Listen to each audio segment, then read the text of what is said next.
Where are the Ku Klux Klansmen today? Why aren't they riding with their hoods? Why aren't they marching through cities in parades? Is it because there is no need for them to? Is it because of the lawsuits and things that they got filed against them for doing evil to people? Exactly what is it? Where are they?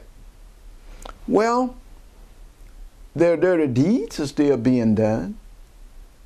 Black people are still being politically lynched. Did they simply change their method of operation?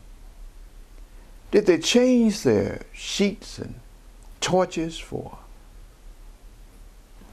suits and robes and uniforms? And are they still bringing the same kind of smoke and degradation on black people that they already have? I don't know. But the reason I ask you that is because I noticed when President Bush's daughter was married, he erected a cross on his property. Was he so religious and godlike that he needed a cross? Or was he sending the profound message that we've got it going on?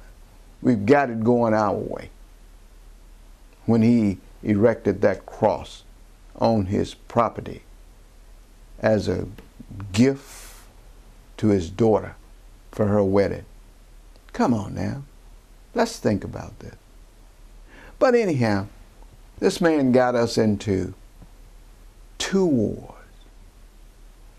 He literally destroyed, and not just him, but under his command, him, the Senate, and the House of Representatives literally allowed the economy of this world to be wrecked, and especially in America.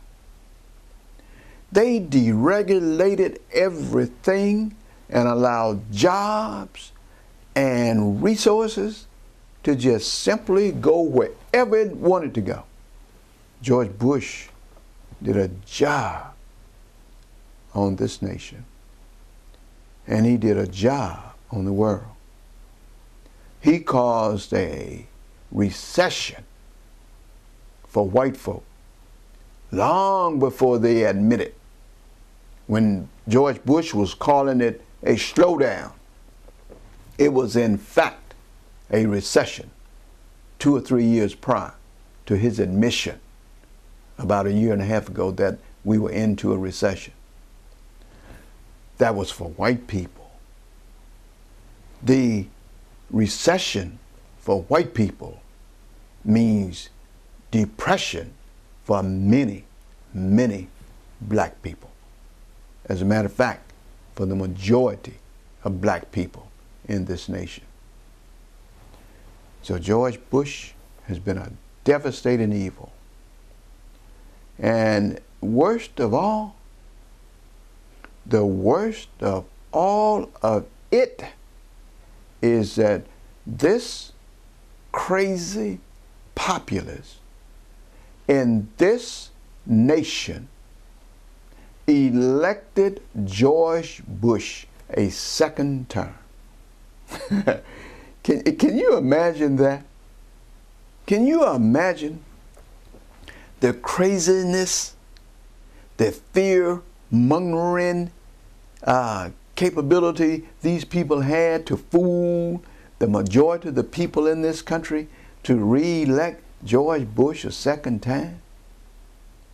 Can you imagine the ignorance and the arrogance that must have existed in the minds of so many whites? Because it took the white vote to re-elect him, because I'm sure black people wasn't there for him in no large numbers.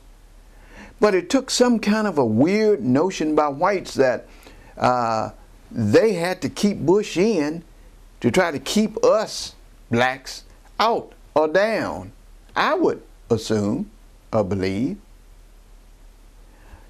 Can you imagine a nation being that confused, that tuned out to reality, and that ridiculously ignorant to bring George Bush back into office for a second time?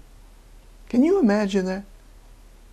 Well, anyhow, he came back for a second term, and he just simply sharpened his skills to take this country further down in a trench.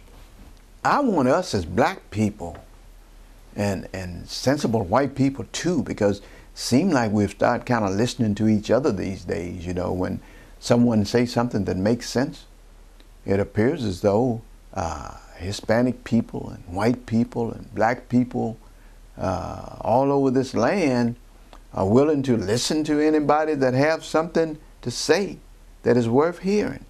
And we extract what we want to accept, and we throw out the other, you know, which is a good thing. Now, my final word on Bush, and then I'm going to move on. Bush and Chaney are war criminals who ought to be investigated, tried, and imprisoned